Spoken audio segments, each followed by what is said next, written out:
everybody. So this is our get-together to hang out and answer your questions. It's middle of the day, so not joining you with a beer or a glass of wine, but a cup of coffee, a pot of tea. Sometimes I will see questions below, where can I see this, where can I see that, right here on this YouTube channel. Find the playlist that you like, Survivorman, Bigfoot, Beyond Survival, Survivorman Seasons 1, 2, 3, 4, 5, 6, 7, whatever. One-offs, music, all sorts of stuff. Just go right there, click on that, and find the episodes that you want to see. Now, I can tell by the numbers that not all of you watching, even this right now, have seen all of those episodes. So search around in there. Everything is there, and it's completely free. Hang on.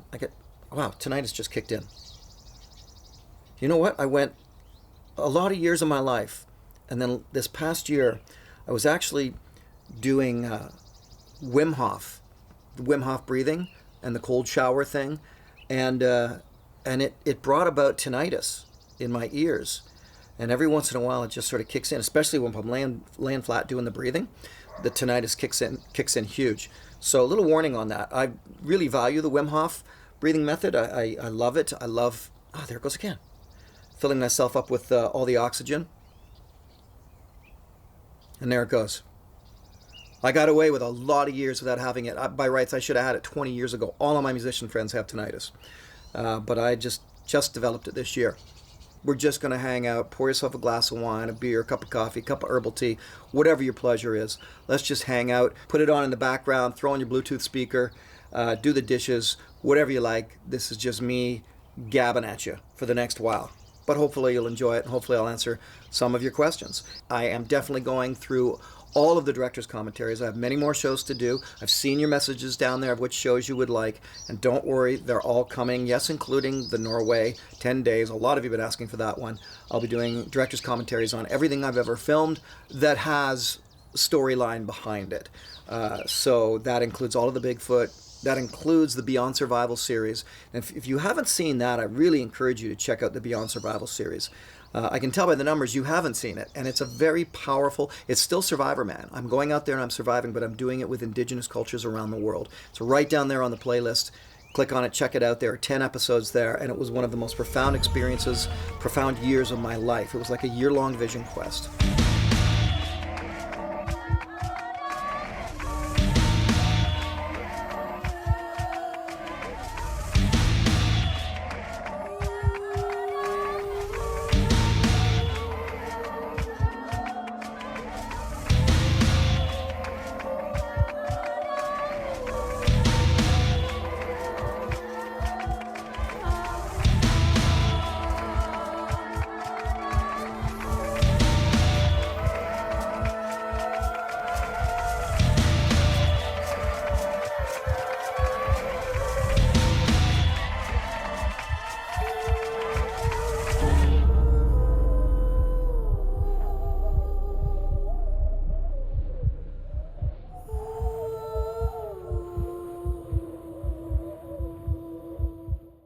Sean FG asks, planning on doing any meet and greet type events anytime? Actually, yes. Not so much the sort of like meet Survivorman at Costco kind of thing. I've done those before, did them in the past, and they were actually fun. I enjoyed meeting the people, but I prefer to make sure that it's attached to a kind of an event. I am hugely developing my music right now. In fact, for those of you who enjoy my music, all 6 of you, I've got a lot coming out. I'm going to be completely refurbishing, if you will, my entire music career over the next 12 to 24 months. And I realized that to bring some of you into that world is to explain to you that through filming Survivorman, especially Beyond Survival, I also had the opportunity in those journeys to connect musically to the places where I went. And often I would record musicians in these different countries, and then I'd bring that music back and I would develop songs around those recordings. This is just like a little test CD pressing of my album Mother Earth. You know what? Here's the artwork. I've remastered it and I'm re-releasing it on a double vinyl album. I will be coming out and doing listening party house concerts I'll put on cuts of the album, I'll play the tracks acoustically, I'll answer questions. And for those of you who have seen me musically, you can let the others know, yes, he absolutely answers questions about Survivorman. I don't deny the reason that a lot of you are there at a concert is because of the Survivorman notoriety, if you will. That's fine with me. I won't dishonor that. I'll answer your questions and I'll talk Survivorman, but I'm also there to play music. So those things will happen. The house concerts with the presentation of my album. Maria up in Ontario, Canada, yes, we will get that concert happening on Manitoulin Island with Peter, I promise. I'm going to be re-releasing everything with videos and connecting you to the story of Survivorman, adventure, outdoor adventure, the wilderness, nature, and how that all played out in my music. I will be releasing 2 new albums, again produced by legendary producer Mike Klink, who's responsible for Guns N' Roses, amongst many, many other amazing artists. Outdoor FR3AK asks, losing 90% of your heat through your head is a misnomer. If that were true, all we need to do... You know what? You're right. I have in the past said the whole thing about, well, 90% of your heat goes up through, in my case, this bald head. Turns out after experimentation that that's wrong, and I was wrong. And when it comes to survival, you're always learning. I learn new methods, new tips, new tricks all the time from other people. And so, for example, this knowledge of, well, you lose 80% or 90% of your body heat through your head, that's what we were taught for a lot of years until the military did some experiments, and it turns out not true.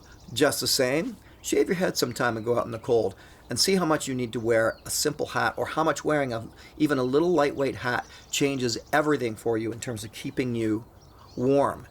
You're correct, scientifically it's not true. You do not lose 80% of your heat through your head. However, I think there's maybe a psychology to the reality of having a hat in the wilderness, in a survival situation, to regulate your heat. That I'm so big on stripping down, putting clothing back on, stripping down, putting clothing back on. I do that a lot in any survival situation, in any adventure situation. Often it'll be like, hold, got to take a shirt off. Really important to do that because you sweat, you die. Timothy Roper, on the filming, what was your thought process when deciding on the shots, where you place the camera, film yourself moving away, and have to go back and get the camera? That's so much work, and it seems like you'd want to make it really count. And if you have to make the decision to do it while dealing with all, and you have to make the decision while dealing with all the other survival stuff. When I'm out there, half of me is surviving, and half of me is filmmaking. It's a battle, it's a collaboration, and it can be really challenging. So where I place the camera and when and how is absolutely a detailed thought process. How will it help me tell this story? Is this part of the story that's really necessary, or should I get on to the shelter building? Can I film it in a way that is beautiful and works super well? Or is this part of the story absolutely vital? I can't really capture it very well, but I'll do the best I can. All of those things come into play. For example, if I have to cross something like a beaver dam, that's a very difficult thing to film. I know where I paddled into, and I was fairly confident on where I had to go to get out, due east. What could go wrong? But my guess was maybe one really long day of walking, not 3. Because there's water all around, big distances to get around. What do I do? Walk across the beaver dam, put the camera down, place it, focus it, turn it on, go back across the beaver dam, which might be treacherous, turn around, come back again. Now all of that seems, to me also seems a little fake. I hate redoing shots, but I also am there to tell the story.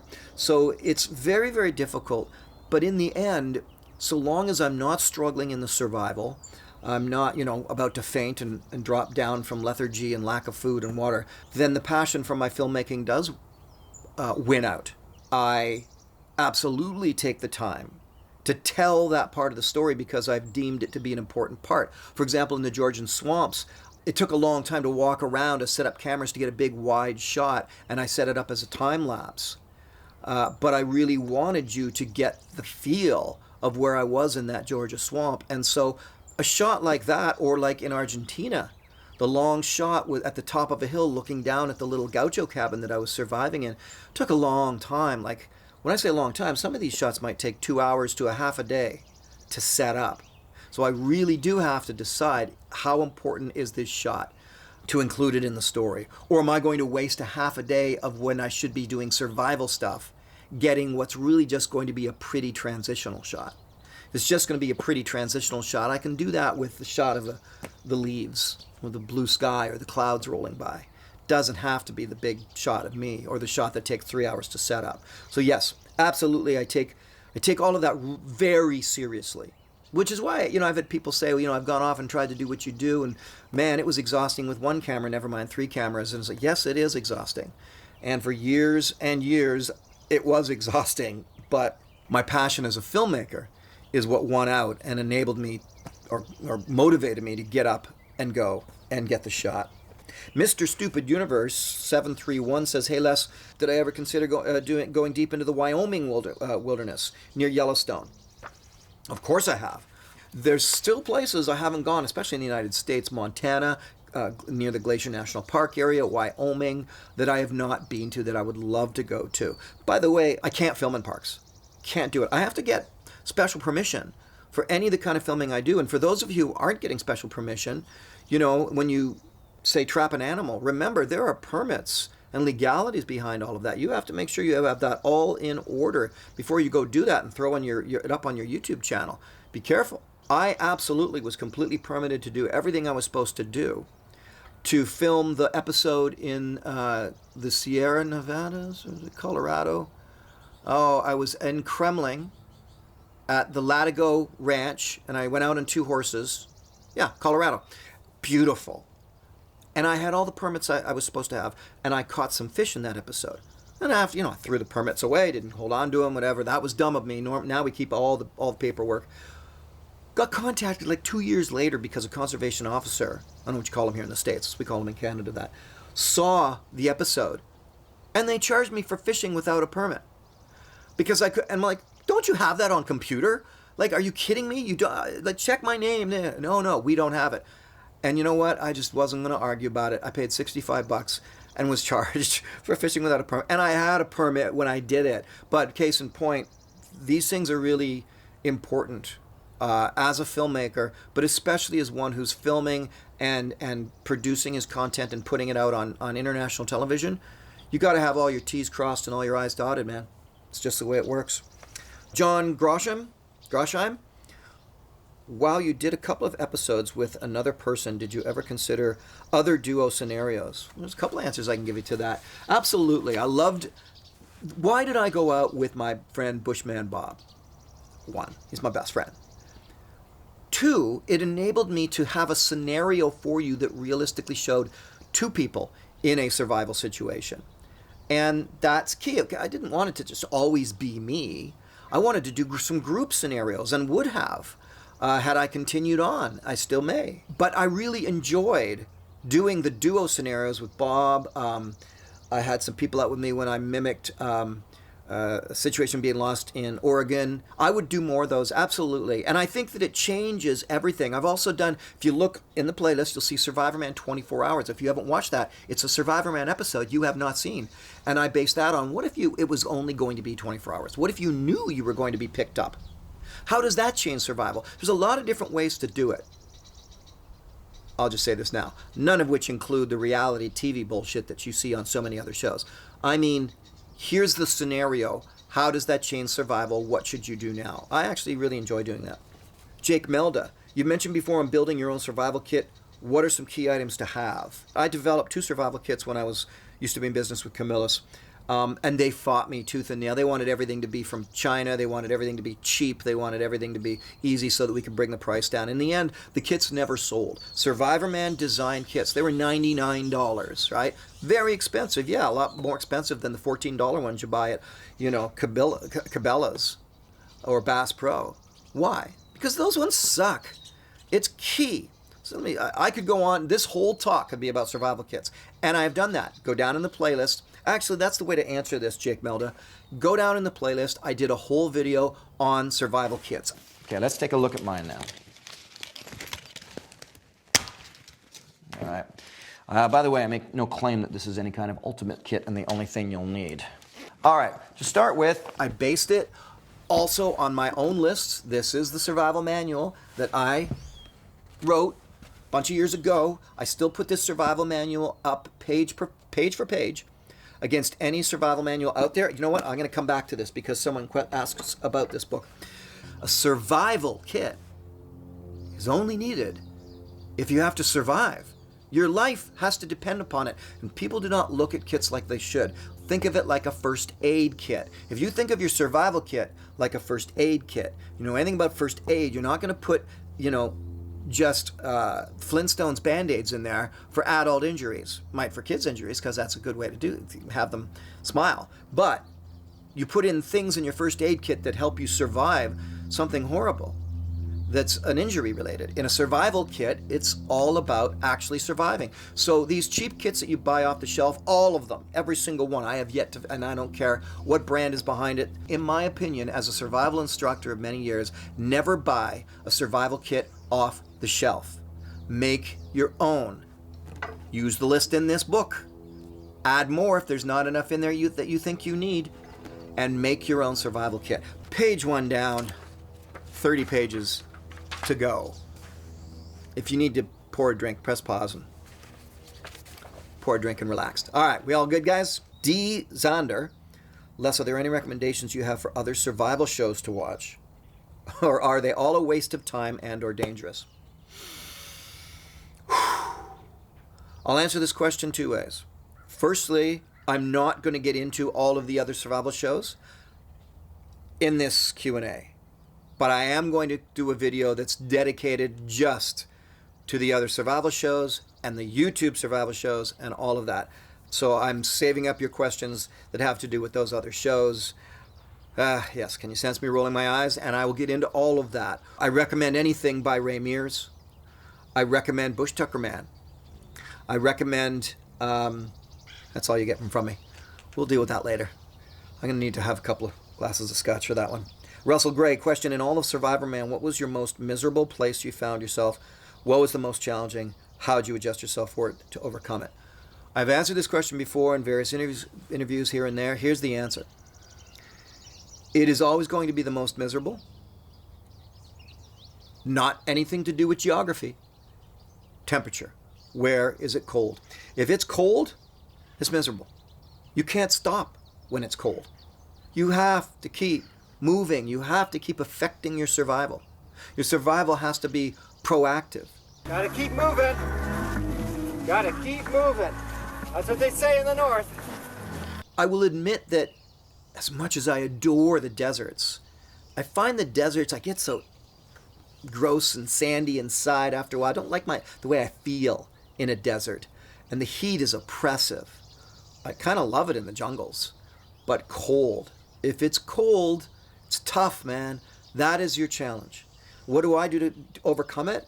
I really concentrate on my survival in a situation where it's cold. Everything I do during the day to do with the survival side of making a Survivorman episode is about keeping me warm, especially that night. How will I be able to sleep? I can sleep when it's warm. Try sleeping when it's cold. How can you get sleep when it's cold? And so I focus everything around, what will get me through the night the best way. Is it a big 6-foot fire? Is it a better insulated shelter? Is it getting away from this location because it's windy? All those things come into play. But that's the answer to you, Russell Gray, is you want to make it miserable, make it cold. This coffee's cold. Neil S. questions, whilst in Labrador for 7 days, nights, did the dogs encounter any wildlife whilst being chained up, or yourself for this matter? Short answer is no. That's it. That's the answer, no. Alex and the Watermelon asks, Les, did you ever do any testing of clothing items you were going to wear before taking off to film? If so, what kind of tests do you do, and how do you decide what to ultimately take? So when I do a Survivorman scenario, I like a lot of parts of it to be absolutely natural, the way it would occur, a surprise to me. So for example, I do not do, this question isn't asked, but I never do anything in terms of food. I don't bulk up, I don't thin down, I don't train my stomach, I just go normal. If I have breakfast that morning because I feel like it, I do. If I don't, I don't. I like that to just be very natural. Clothing's an exception though. I'm not going to go out into the survival situation. Remember, I've got to operate cameras, right? Right now I've got one camera, two camera, I've got to operate them, batteries, focusing lenses, cards. If I'm groveling while I'm out there because my clothing is bad, it creates quite a difficult problem for me in filming the show. And in fact, that's what happened in Argentina. There's a longer story to that, but I was, in essence, unprepared with my clothing for Argentina to be able to continue, to do the whole Survivorman experience in terms of the filmmaking. So yes, I test out my clothing by going out in it. I'll hike the hills. I'll walk the dogs. I'll go with friends. I'll go camping, and I'm always testing my clothing. I've narrowed it down so that my best gear, depending on the location where I'm going and so on, is a combination usually, at least for survival, of high-tech close to my body and low-tech, like the wools and so on the outside of my body. The Gore-Texes, they're not good beside fires. But cotton and wool beside the body, don't like it so much, not so good. But the high-tech wicking fibers, all close to my body, and then I go out, and then if it's going to be a rugged, rough one, I like rugged, rough clothing on the outside. So I absolutely do test it in all kinds of situations to see how that's going to work out. Also, I mentioned enjoying figuring out how to mount cameras on different things. What was the strangest thing that you did that on, or the most inventive way you mounted a camera? Strangest mounting camera mounts. Well, I've mounted an awful lot of cameras on an awful lot of tree branches. One of the mounts that worked really cool was when GoPros finally happened, was doing the wrist mount. And I found that helped in showing certain elements of survival and Survivorman, was having a wrist mount. Even if I could turn it and have it up at my face and I would lay my hand like that, that's a nice, fast, quick mount to do pointing up at me. I didn't like doing any mounts on my forehead because it looked stupid on camera. I also enjoyed putting the mounts on my chest, but I would cut the shirt, it was dedication to filmmaking, and put the camera in that little hole so that it wasn't obtrusive to you in the scene, in what you were looking at. If you looked at me and you see that camera, it wasn't so bad. But if I wore the big chest thing over top of my shirt, you'd see all the straps and it would just look ugly. A fun way was mounting on the dogs for Romanian search and rescue. We did a dog mount there. So it is fun to mount on animals, your pets, your dogs, when you can. Coolinator. Which town was I in? Oh, that's pertaining to Labrador. I think it was Goose Bay. Honestly, I can't remember. Check this out. I am so proud to be able to announce that Wild Outside, Around the World of Survivorman, written by me, illustrated by Andrew P. Barr, photographed by Laura Bombier, has won the Forest of Reading Yellow Cedar Award for Best Children's Nonfiction Book, ages 7 to 12, as a Children's Choice Award, by the way. If you have kids and you have yet to get this book, this is filled with stories from the era of Survivorman, all the places I went. There's activities the kids can do out in nature. There's photographs, there's illustrations, there's instruction, all kinds of stuff. It's written to the kids, for the kids. I know your kids would love it. So, don't you need to have a lot of money to be a producer on a show or movie? Isn't that what producer means, that you finance the project? If not, what does an executive producer actually do? Anyway, well, Talk, there are a lot of people in my industry that would love to be able to answer that question and look to a lot of executive producers and say, what exactly is it you do anyway? Because there are a lot of executive producers that just wouldn't be able to answer that question. What does an executive producer do? It's difficult to define that because it's a moving target. And in the States they call them showrunners, and then there's a showrunner or executive producer. The line gets very blurred on what everybody does at that top tier level. A producer works with the crew, a producer's more like You got to think of a producer with a clipboard and paper and checklists, and producers putting all the people in place that need to do all the stuff. Production managers on the phone constantly in the emails. But the executive producers, the showrunners, well, they're a liaison with the network. So as executive producer of all my own work, I'm also the network liaison. Yes, in some cases, an executive producer finds the money. That's a great, there are great executive producers, wonderful human beings, and horrible executive producers. Dave Brady at Cream Productions is an amazing, excellent executive producer. When he and I first worked together, I was frustrated with him because I wanted him more boots on the ground until I understand and learn that no, his gift is much better not boots on the ground, but out making everything happen so that I'm free to make my shows. Where are they getting the money from? There's the funding that you get through governments. There's the funding that you get from funding organizations. There's the money you get from a television network. There's the money you get from corporate funders. There's all sorts of ways in which they get the money, and the good ones go out and they get you your budget. So you, as the producer or creator, are free to make your film. Some executive producers love to have a very strong voice in the creativity, in the creative, and how it finishes in the end. They have sign off on notes. Some of them could care less. They just sign off on everything. Those are great executive producers, because executive producers, they're not in the trenches creatively. Now, if they have been producing a lot of content themselves, they may have a very good voice to add. But it's a very difficult situation, because for the most part, the executive producers who work independently are usually pretty damn good and very creative. But a lot of the executive producers, they can get involved with television networks. They're there because they weren't able to make it on their own. Oh, I just pissed off a lot of people by saying that. But yeah, a lot of people get into the networks through their friends and nepotism, and they work their way up. They've never truly been out in the field doing anything, but they want to have a voice. That's where my disdain comes in, is these people that, I'll look at somebody who's 28 years old and got their way into a VP of production position at a network, and I've literally had this, and now they want to tell me, after 13 years of producing Survivorman, how I should produce the series. Yeah. So you have that type of executive producer who just gets the title and the name. Then you have the involved, capable executive producer who's getting the money, making the deals happen, calling the networks, getting the connections, getting all that rolling. And then you have that version of that executive producer who's also creatively involved. And again, difficult to define, but I hope that answers your question. MAD Gamer, Mad Gamer, asks, do I remember how many camera lenses and tapes I'd carry on average for an episode of Survivorman? Really just one, the one on the camera.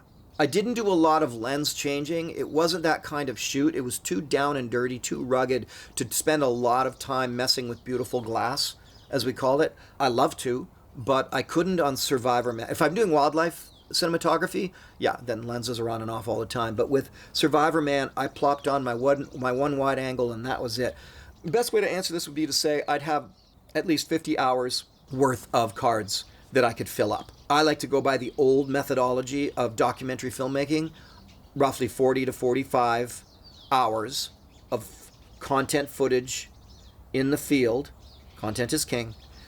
Distilled down to a 1 hour film, which in truth is about 53 minutes, 56 minutes, something like that. Hal shot first.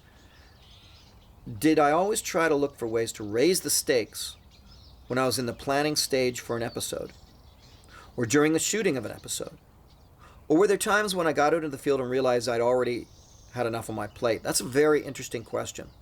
Yes, if I looked at something and I knew it was going to be relatively easy, yes, how could I raise the stakes? How can I make this more difficult? What else can I add? So, for example, Cook Islands, relatively easy show to shoot. Tropical island. There was some water available to me. It's warm. How do I raise the stakes there? In that case, I was going after the birds that were nesting. I absolutely would try to raise the stakes, not to an insane level, but if I thought this is going to be a camping for me, I need this to be survival, what else can I do? More often than not, I'd have a whole list of things I thought I would be able to do when I got to such and such a location. And then I get out there and it's like, man, I'm throwing half of this stuff out. I do not. I'm just dealing with the rain right now. This is all about trying to get a fire going. This is all about dealing with the cold. The bugs are really bad. I am not going to try to do this, this, and this while the bugs are this insane. So yes, absolutely, many times I would get out in the field and the survival location would determine for me what I was actually going to be able to film or not film. How did I deal with electrical requirements? Did I have a solar power or hand generator? Nope. Batteries. Just the camera batteries. You know, in the beginning, 9 or 10 batteries. I have about, well, if you think about it, 3 different cameras, all of their batteries, each one probably going to be needed for about 7 hours of time, maybe. And I would allow about 9 hours of time for each camera. After a while, I got to know how much recording time I used this camera for versus this camera versus some GoPros or the small cameras, what was getting time lapse, what wasn't. And that enabled me to go in with just enough battery power. Why? Because the batteries were heavy and it was hard to get around with them. Here, let's do this. There. For those of you who accuse me of being a shill, screw you guys. There's my book. Gordon Fisher, you got a few questions. Let's start. Oh, okay, I just put the book there. How can I get an autographed copy of my survival book? That's this one. You can get autographed copies of just about anything that I have by going to my website, lesstroud.ca. Go to the shop page, use the business contact and say, I would like to order a copy of such and such or this shirt or whatever, and I would like to get Les to personally autograph it, and I will do so every single time. Was I the one actually doing the drone footage, or was there someone, glamour shots that were done by my crew prior to me going out? For years, there was no such thing as drones. It was just helicopter shots. When drones came into it, I hired a crew, and they would get the beauty shots. Now, if we interject that in an edit of my film of being Survivorman, say in Mexico, we're not trying to fake you out and say, oh, I'm getting that drone shot.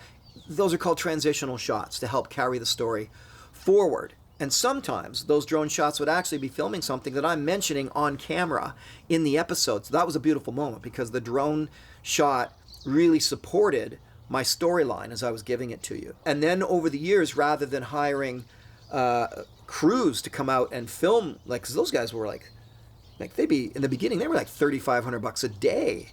It was crazy. And then I realized, wait a minute, how much do these drones cost? So the drones, this is back when the drones were like $5,000. Like, so a drone's $5,000 and the crew's $3,500 a day? Okay. Call up somebody. Hey, Max, how'd you like to learn how to be a drone operator? Good, I'm buying a drone. Come on out and play. And then I'm going to bring you to Mexico and you're going to use the drone to film. So over the years, with Survivorman, I immediately went to drones as soon as I could from helicopters. So much more control. I mean, helicopters themselves would be, $10,000, $20,000 of the budget just to get helicopter shots. Now, you put that into drone work instead, you could get so much more. I'm sure there's a lot of helicopter pilots right now that are not flying like they used to when they used to support the filming industry, because we just use drones now.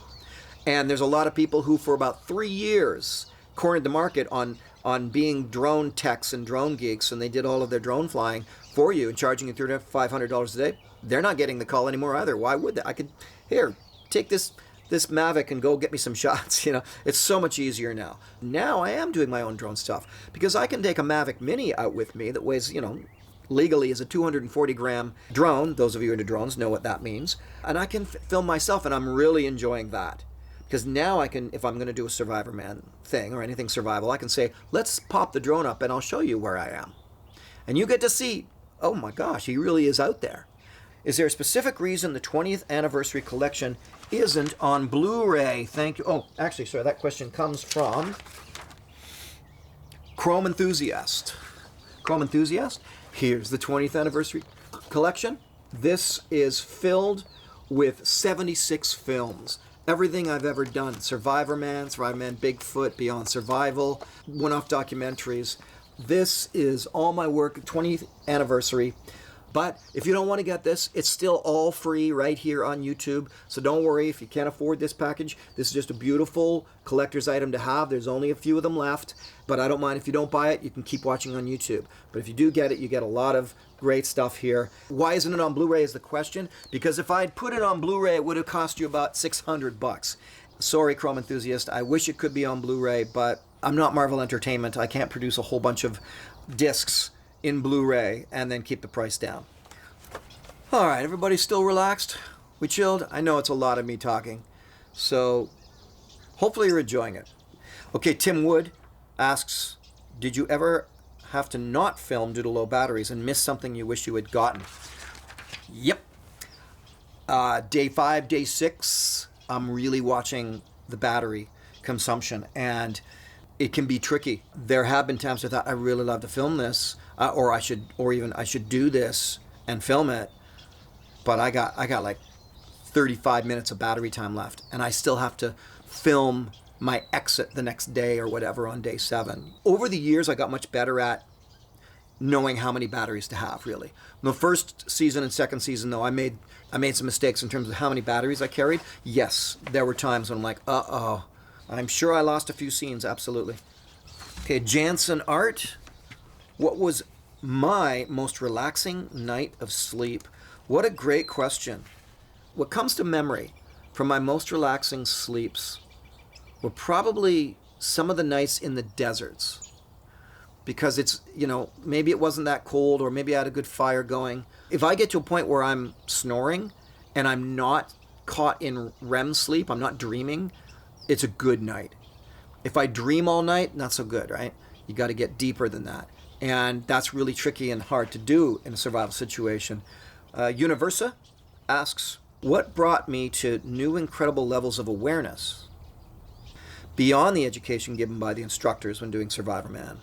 I think what brought me into new levels of awareness was being out in the natural world, incredibly connected to it, but being without sustenance, no food in my system, very little water. That creates in you a whole other experience, emotional, psychological, intellectual, spiritual, physical. That enabled me to have incredible levels of awareness. One of the great things about being out in nature, what happens, all of your 5 senses start to work together at the same time, and that's what I think flows out into the 6th sense, which is this incredible level of awareness, intuitiveness, instincts. It was one of the benefits, side benefits, if you will, of doing Survivorman stuff, was getting to those moments where I experienced incredible levels of awareness. The same way you prepare for a vision quest or any kind of ceremonial activities, such as going out for peyote or ayahuasca or San Pedro or Somar, you prepare properly by a couple of weeks of fasting and staying away from dirty food, salt, sugar, alcohol, caffeine, staying away from nicotine, abstaining from sex, all sorts of things like that in preparation for about 2 weeks before. Then you go without food, and then you're out there, and in those situations, even without plant medicines, the awareness is intense. So I would have that thrust upon me by doing a Survivorman experience. I looked forward to those moments. Those moments were always profound for me. Great question. Dagan Hall. What's been my most dangerous moment where I almost died or thought I was going to? Also, Lee Marion. Were there any times I genuinely feared for my life? And Kevin Nix. What's been the hardest moment in filming an episode? Same answer to all 3 questions. Norway. Going down that hill in Norway, being close to hypothermia, was the most dangerous time for me ever while filming a Survivorman episode. It's just a long way down. The camera doesn't do justice to just how steep and slippery this trek down really is. I just don't want to end up at a cliff somewhere. Coming back up would be tough.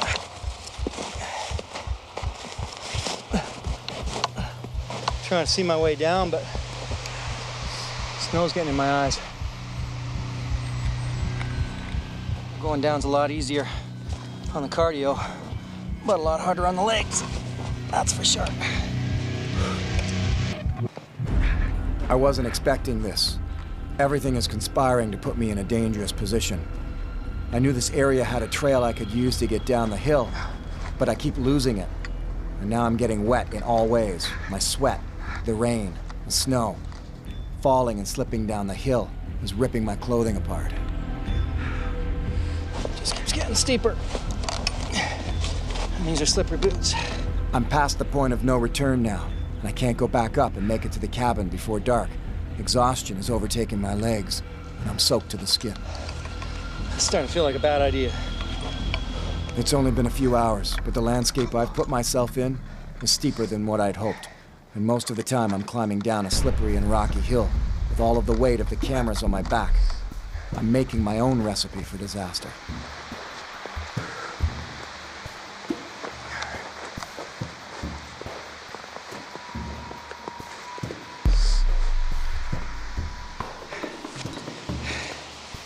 Sorry about the camera lens there.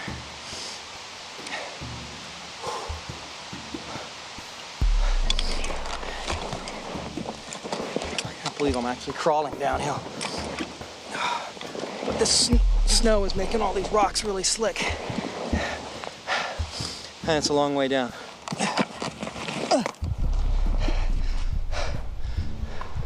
Going downhill that's this steep takes a lot out of you. And I'm sweating. That's bad news. Damn. It's probably already starting to get dark on me. I gotta get to the bottom before it does. As long as I don't come up against a cliff, I'll be okay. Kind of like what's happening to me right now. I can't go back. Ah,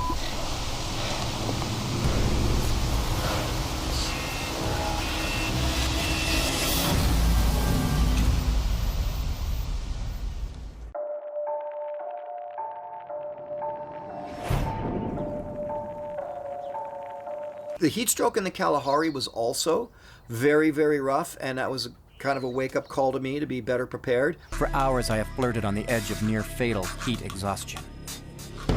Obviously, maybe I pushed it a little too hard today.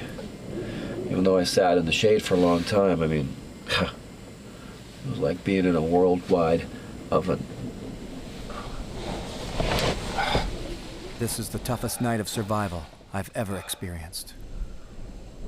So half the time I had satellite contact, I could call out, come and get me. Half of that time, maybe 25, maybe 20% of the time, if I really needed to, I could walk out. But 50% of the time, no. And that meant, in those situations, I had to be careful. I mean, getting bitten by a fer-de-lance snake was going to be the end of me, or a black mamba. Being attacked by a lion or tiger was going to be the end of me. So I had to, be very, very cautious. But you know what? That's what I'm there to do.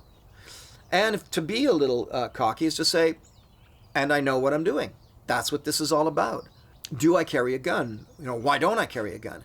The only place I carry a gun is when I'm going to be dealing with what I call an apex predator. What do I think, in my opinion, are apex predators? The kind of creature, animal that will attack you and eat you if it gets the opportunities. They're opportunistic hunters. Polar bears, African lions, Indian tigers, great white sharks, saltwater crocodiles. I consider those opportunistic hunters where humans are part of the opportunity. A lot of the other creatures are not like that. Black bears, cougars, they don't really want you. They're mostly afraid of you. And so I don't carry a gun because what I prefer to do is to understand, learn, and know wildlife instinctual behavior. And for me to behave accordingly. I've been face to face with a 120-pound cougar up here. I'm guessing that it was 120 pounds. Maybe it was heavier. It was a very big cat. And I've been face to face with a lot of animals that could do me in, but understanding their behavior so it makes all the difference in the world. How do I do that? Right from the very beginning, I wanted to learn animal behavior. A great book for bears.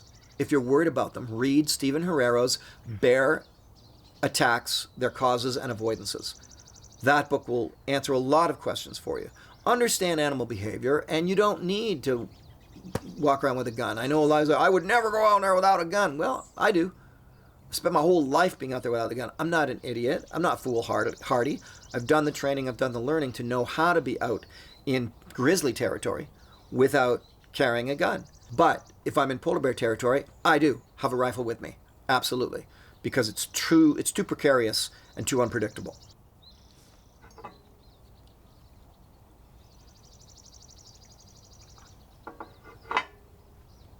Jonah Byer, what if any survival situation or episode idea was I not able to film due to logistics, network saying no? It would never have anything to do with the network saying no. I shot what I shot where I wanted to shoot it. Well, I was never able to film in Tibet. Cost. It was all about cost. It wasn't so much logistics as cost, maybe. Expense would stop me, in a number of situations.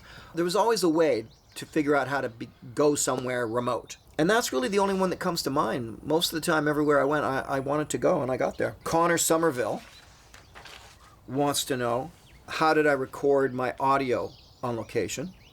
Was I using a wireless lav, like this one, or connected by a cable? What audio gear did I use, and how did I adapt when mic or other equipment would break?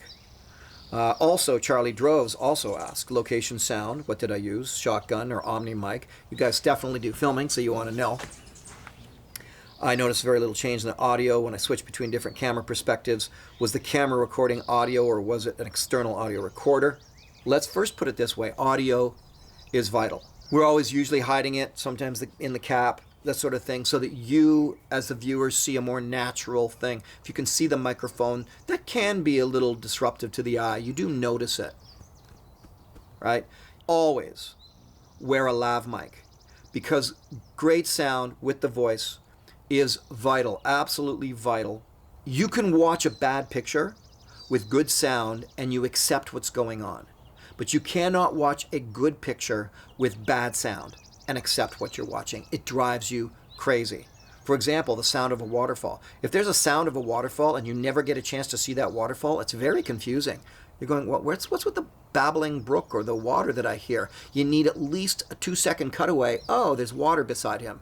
Okay, back to the face. So even in how you edit it, you have to show the sounds that are going on. If you don't do that, very confusing for the person watching. The majority of what was being recorded was my voice, so that's the most important thing. I bought the most expensive system, which is, hang on, I'll tell you. Right, the Lectrosonics UCR 401 or something like that. The Lectrosonics is an expensive system. It's meant for, Broadway, things like that. But it's a great system, and that's what I used. You can tell the difference of sound between that, and I also have the Sennheisers and the Rhodes and all of that. We had to save some shots. The camera would stop working. The microphone, so for example, let me go up here and check and see. Checking 1, 2, 3. Yep. Okay, so see, it's hard in this light for me to see the bar on the screen, which for you guys is right down here. For me, there's a bar there showing my speaking, and I can see it moving every time I talk. And if that stops and I didn't notice it, I've just shot a whole scene, but it sounds like this, right? There's no talking. So I have lost scenes that way. We have in the edit suite saved scenes like that by just using some music and showing the action. It's not as big of a deal if it's just action. It's a lot harder if I'm talking to the camera and I lose the microphone. And yes, I have lost microphones. Lost it. However, what's my fail-safe for that? I would split the camera audio into 2 channels. One channel, that's what I'm doing right now. There's a shotgun microphone and there's a lav microphone right here. Never use the onboard microphone as your sole sound. Get a lav system. Get the very inexpensive Rode system is great. Get that. Still better. And the great thing about the shotgun microphone is the ambient sound it gets. So if my editor or my audio mixer wants to mix in more of that because you can hear the birds, right? Then they have that leeway. They have the 2 signals and they can mix it till it's the right levels of each. GoPros were terrible at first, absolutely horrible sound, and I learned that really quickly because I would shoot some scenes just with GoPro, and then it was like, yeah, we can't use it. We can't use the scene at all. You're talking to the camera, you're holding the little GoPro, and it sounds horrible. Their sound's actually much, much better now. What my editor use, Final Cut, Premiere, or Avid? We started out with Final Cut. In fact, I started out editing on when it was just called Final Cut. Then we switched to Premiere when Final Cut decided to dumb it down for the consumer market. Now we play between both worlds. Final Cut upped its game back again, and we go between both Final Cut and Premiere, mostly Premiere these days, Avid. So here's a story for you camera buffs, editors, film producer types. When I first did Survivorman, the first two ones were edited on an Avid system, really expensive system, in the offices and edit suite, or in the edit suites anyway, of Discovery Channel. I started doing at-home stuff with this brand new system called Final Cut. Home video editing is brand new, right? All of the editors, boy, did they ever turn up their nose at that. They were so snobby about it. To this day, there are editors watching this right now that think, it's crap. Avid's the only... It's like, yeah, whatever, dude. You know, I get it. You're embarrassed. You got a $80,000 system, and somebody's over here is delivering a show on a little at-home Final Cut on a little Mac laptop, and you're both delivering to the same network, and his show's getting better ratings. It drove editors crazy. And so a lot of editors, same thing with the camera gear, they'd be like, the only thing you should edit on is an Avid. Not true. Certainly not anymore.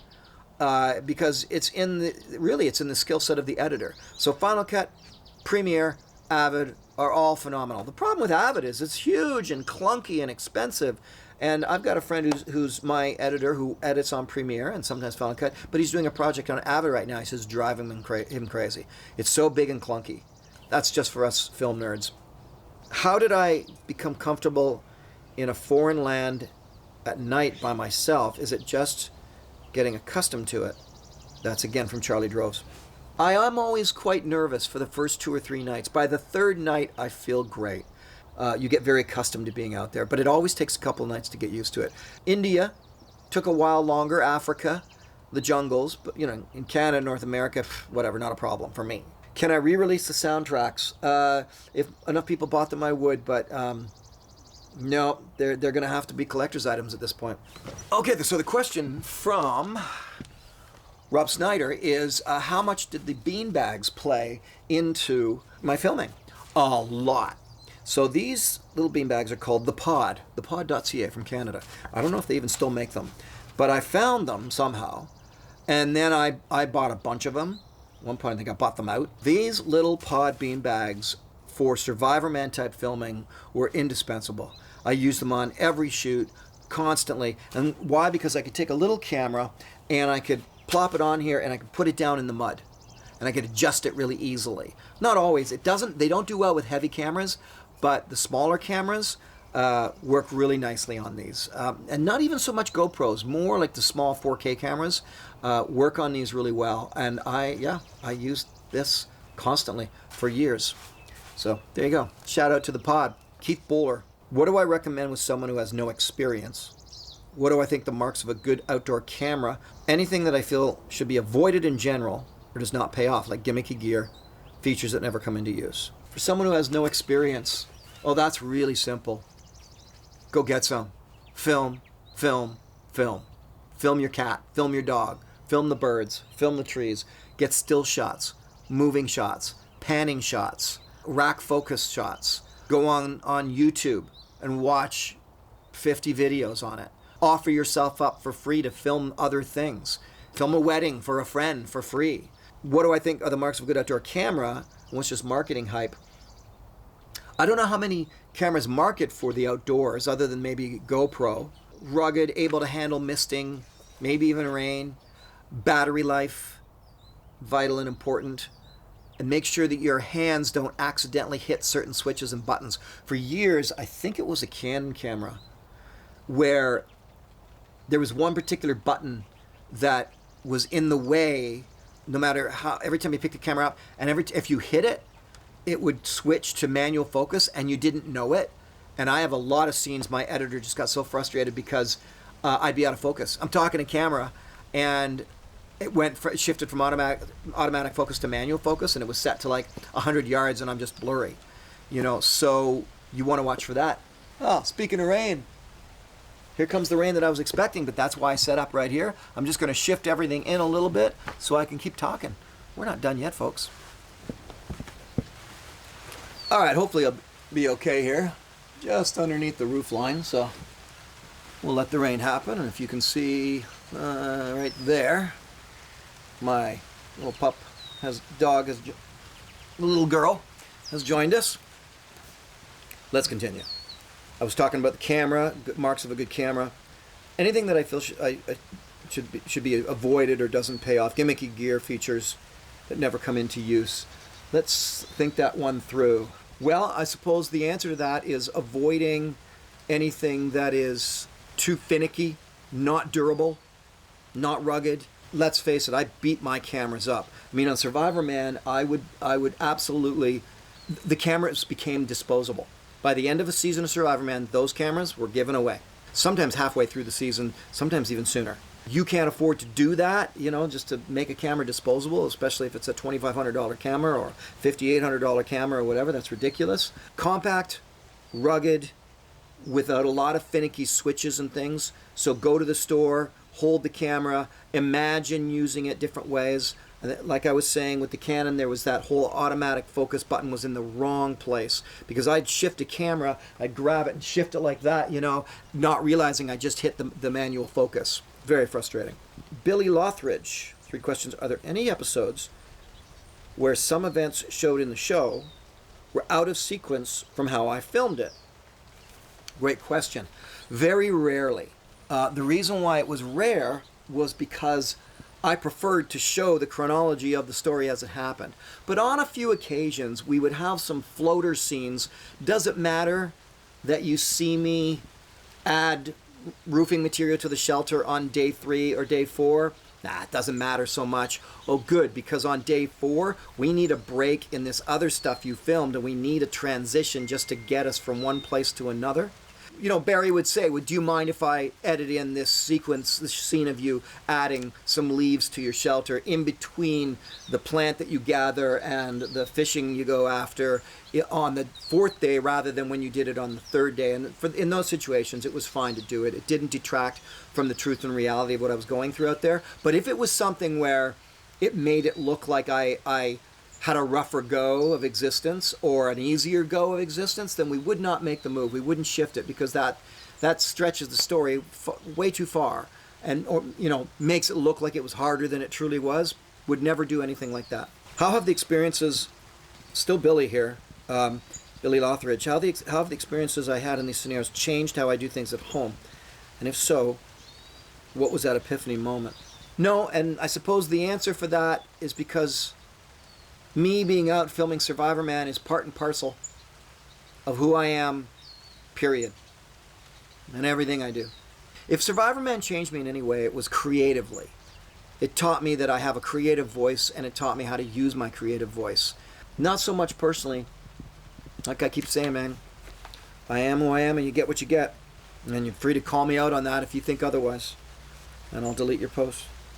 Eric Wigness, what concerns do I have with sweating in hot and humid weather? Obviously, I'm concerned in the cold with sweating because hypothermia, but in hot and humid weather, it's going to be all about dehydration. You're losing all of that hydration in your body. You've got to constantly be guzzling water. In all survival situations, cold or warm or temperate, guzzle, guzzle, guzzle. You want to be hydrated to the hilt every moment of every day. Well, there's a few more to get through here. I hope you guys are enjoying this, because I do feel like I'm taking up a lot of your time. It's just me talking.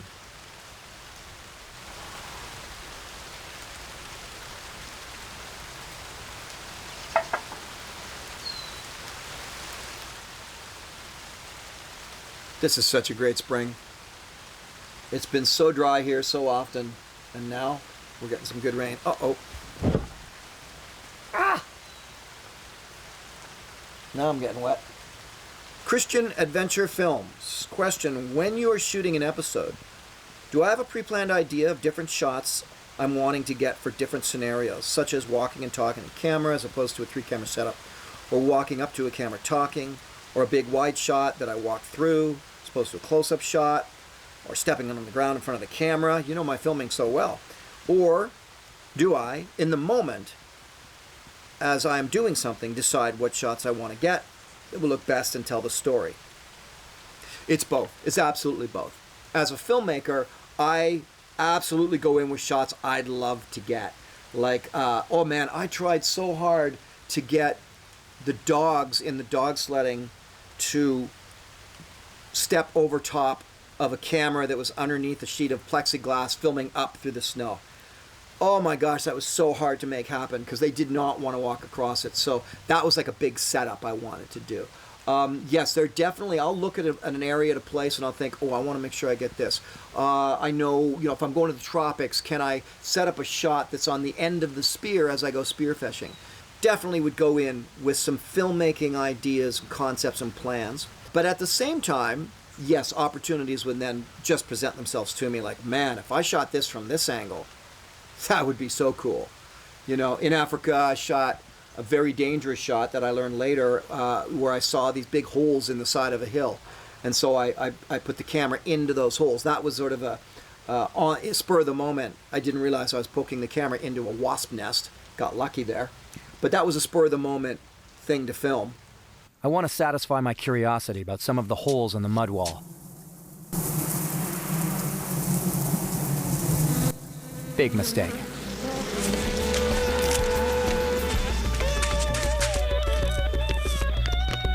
For filming the survival components, I would have a crumpled up piece of paper in my pocket. And because I knew I would be without food for a long time, and it would say in it, make grass mat. Because I'd be filming in the Arizona desert, I'd forget to do that because I had no food in my system. And so I'd pull out, and those are my shot notes. And just, oh, right, I wanted to make a grass mat. Okay, I can't do it today. I got to finish building my shelter. Then the next day I'd look, oh yeah, I got to make a grass mat. And that would direct me. So I'd direct myself. And it was really only one page. There was usually only about 6 notes, just main conceptual things I wanted to make sure I captured. So there were these little things I would do to help keep me surviving and filmmaking at the same time. By far and large, the most asked question is, will I do some more Survivorman? I have already put it to the networks. In fact, very recently I said, would you guys be interested in doing Survivorman Returns? So let's just say I put it out in the universe. Would absolutely be interested in doing it. It doesn't have to be on Discovery Channel. It could be on National Geographic. It could be somewhere else. But to get that machine rolling again takes time, energy, resources, the people, the financing. But the short answer is, yes, I would. And yes, I just might. And we'll see how I can make it all happen. Andrew Wolf, in light of what Seth Stutz was talking about with Beyond Survival, asks, did I ever consider myself anthropologist while filming these? Well, I would never bolster myself so much as to say, oh, I'm an anthropologist now. Not at all. But how about, like Citizen Science, a lay anthropologist? I worked with anthropologists like Bill Thomas, and they're brilliant. I love their work. So I'm an amateur anthropologist. How about that? But I absolutely do love that component, that part of everything I've done, because survival out in wilderness or various places around the world is going to take into account primitive technology and primitive survival methods. And I absolutely... What the heck? Sounds like a bird's hitting the window up there. I got bird stickers on the windows galore, and they still fly into the windows. There better not be a dead bird up there. Where was I? Jose Fries asks, Les, what's the weird chair in the corner? On some of these director's commentaries, you'll see there's this chair you can sort of spot off in the corner. It's an infinity massage chair. I once did a little thing with them, and they didn't have to pay me anything to do it, except they gave me a chair. Yes, it's awesome. FGC Outdoors. Did I take toilet paper on every Survivorman episode? I never took toilet paper on any Survivorman episode. Moss, certain leaves. But here's the catch. After you've gone the first time, usually on day 1 or day 2, maybe both, you don't go again. I'm not eating any food. So I legitimately would not have to use the bathroom for number 2 until the end of the week. So I didn't have to deal with it that often. But when I did, it was a matter of grass, moss, leaves, and making sure I got the right grass, moss, or leaves, because God help you if you wipe your butt with poison oak or poison ivy leaves. Peter Parker, so Spider-Man, asks, what is said during the intro that sounds like tickle, tickle, tickle, tickle? I need to know because my brain was programmed to rush to the TV when I heard that part, and thank you for rushing to the TV when you heard that part. That was the whole, I've said this before, one of the whole points of the theme song was to have you hear it in the kitchen and go, oh, Survivorman's on!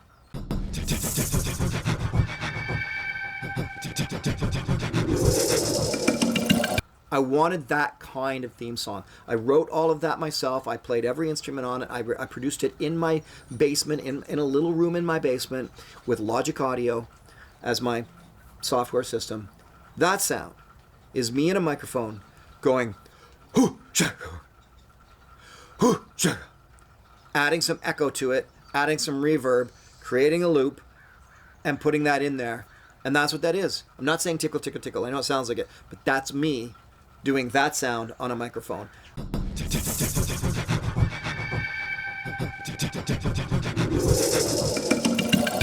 There are some Apple loops that are in there. The guy going,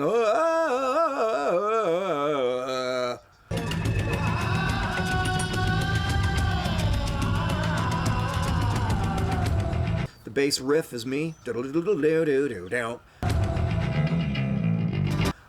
drums are programmed. Electric guitar, that's me.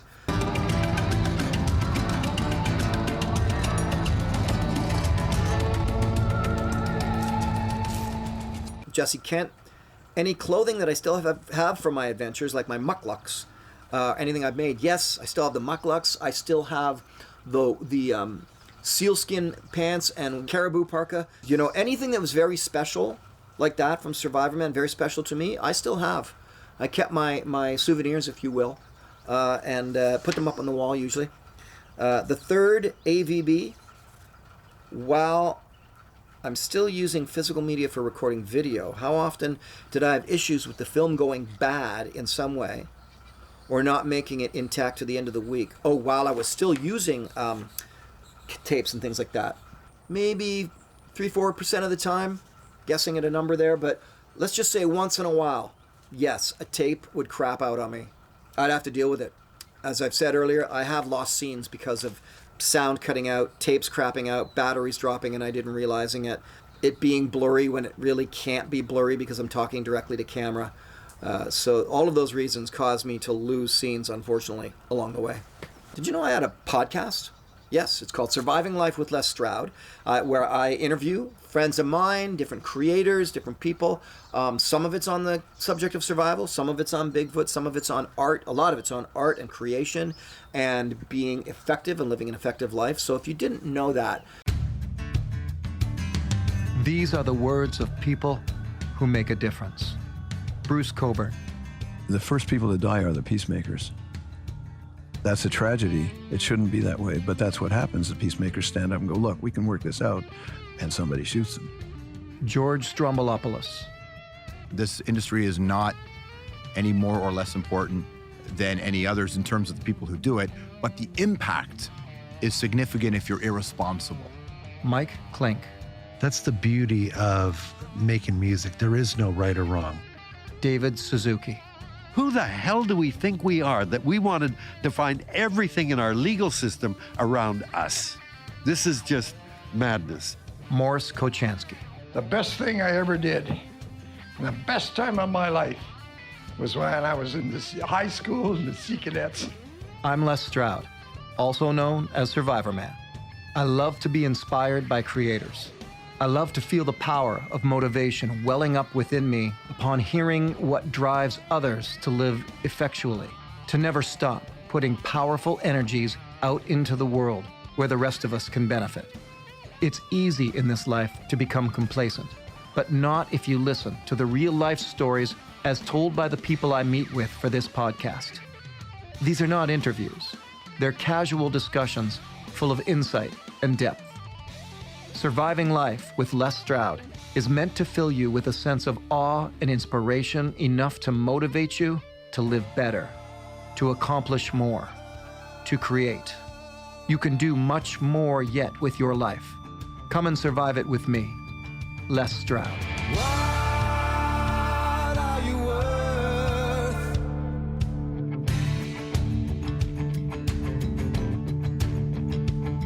My feet are your ground, my head is your sky. We need to know you are living.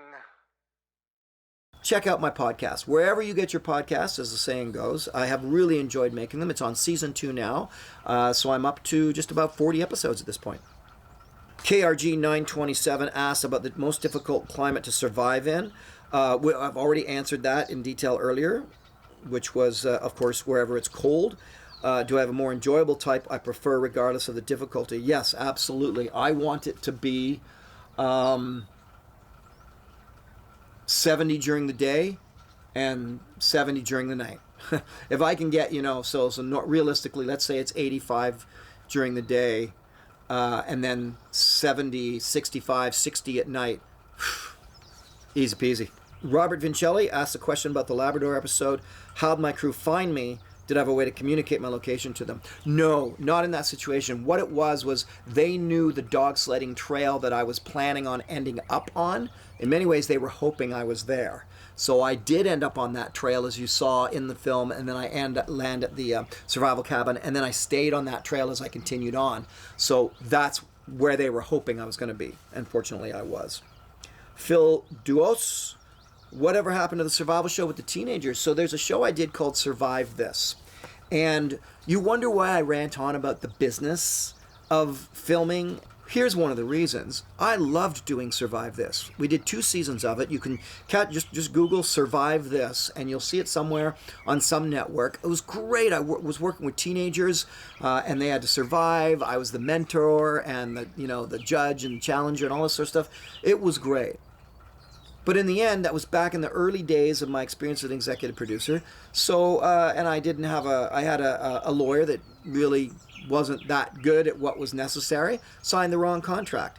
To this day, I'm not allowed to make a show like that forever. It belongs to the people that were producing that show at the time. That was one of the few times I didn't, I maintain control of everything I've done, but I didn't in that situation, and it came back. It's come back to bite me in the ass. Because if I were to go to them now and say, I want to take this and run with it, they'd say, sure, give us $100,000. They'd say something stupid like that, because I know the company and I know what they'd want. There's no way they'd say, you're free to go, Les, do whatever you like. They'd say, no, this was our concept too, and it wasn't. It was my concept, but it's lost in television business limbo. But the 2 seasons that we did do of it, very proud of it. Check them out.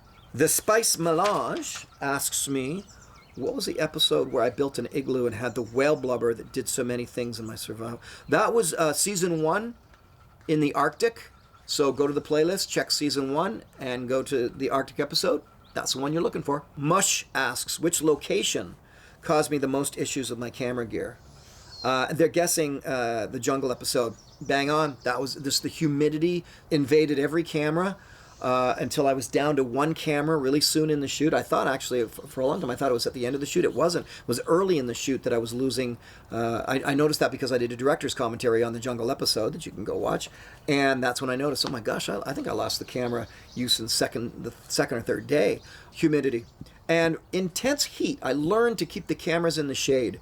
Having the camera out in the heat of the Kalahari Desert, a black camera in the sun, in that kind of heat, yeah, that also shuts the cameras down. By the way, if you weren't familiar, make sure you go and check out my series called Wild Harvest. Les Stroud's Wild Harvest. In the United States, it's on PBS channels everywhere. Or it's right here on this YouTube channel. You can go to the playlist, check Wild Harvest out. The episodes are there. In Canada, it's on the Cottage Life Network. It's on Matt Canalan in Sweden and Norway. It's on National Geographic in the Asia Pacific territories such as China and India. And we have out, and we are up for an award with this book.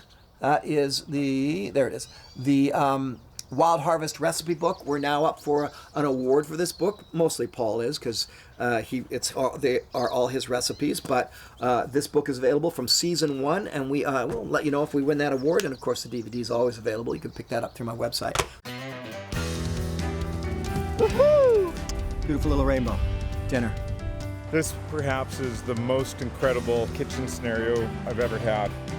When you start getting involved in local foraging and bringing the ingredients home and playing with them in the kitchen, can you create a dish where the domestic ingredients don't overshadow the wild ingredients? Hey there! Oh! Go on! Now the job's getting fun. This dish is a showcase of how great these foraged ingredients come together. It's the best when it's its own flavor. When you're making something with a wild edible, you're nailing it and not losing the wild flavor. sometimes it is about the ingredients. Mary Kate AK1, I'm guessing that stands for Alaska, I'm not sure. For filming Survivorman, there are certain times, especially in the African plains, where I had a night vision camera. Was I allowed to use them at night to see into the night, or was there a rule preventing me? There were no rules preventing me. I made my own rules, so nobody would say what I could or couldn't do. But what I can tell you, and I've answered this in a director's comment earlier, is to say that one thing I did have for specific and serious emergencies was I always carried a headlamp on every episode. I didn't use it if I didn't have to. I went or muddled through what I had to do for the sake of survival. It was there if I injured myself in the middle of the night or had a very serious problem. I wasn't going to lose life or limb because of filming a Survivorman episode. I didn't always have, I think I said, it's not every episode, I did not always have a headlamp. I don't think in season 1 I ever did. I think it was more somewhere along the lines in season 2. I thought, this is insane. I need to have a nighttime emergency light. But in season 1, I don't think at all, which is why when I got chased out by the jaguar, I had to use the light of the camera to see my way, which was almost impossible. In the Labrador episode, Sound Shinobi Yuki asks, who picked up the camera guy filming the chopper flying off? Did I have to take 2 trips? Actually, to get all of the stuff out of Labrador was more like about 7 or 8 trips. So we had to get everything out of there. And yes, eventually come back to get whoever was filming the chopper flying away. H. Colleen, what is the process after 7 days after they pick me up? It's pizza and a beer. I was so hungry at the end of those episodes. It was always a matter of, you know what, I want a great, you guys find a great pizza and have it there and hot and ready for me. And I want a Guinness. Or a couple of pints of Guinness. So, and I would just go for it. I mean, it wasn't, 7 days was not so long that I had to eat specially or anything like that. I just had my pizza and a beer. There were many other things that had to happen as soon as I came out, but there are some questions pertaining to that, so I'll get in more detail into that in a while. I know this has been going on, like, I'm not even halfway through, and I've taken up a lot of your time already, so I don't know. We'll see. I don't know how much longer you guys want me to go. If I had to go back and tell myself one thing that would help me improve Survivorman, what would I tell my younger self? That's an interesting question. If I had to go back,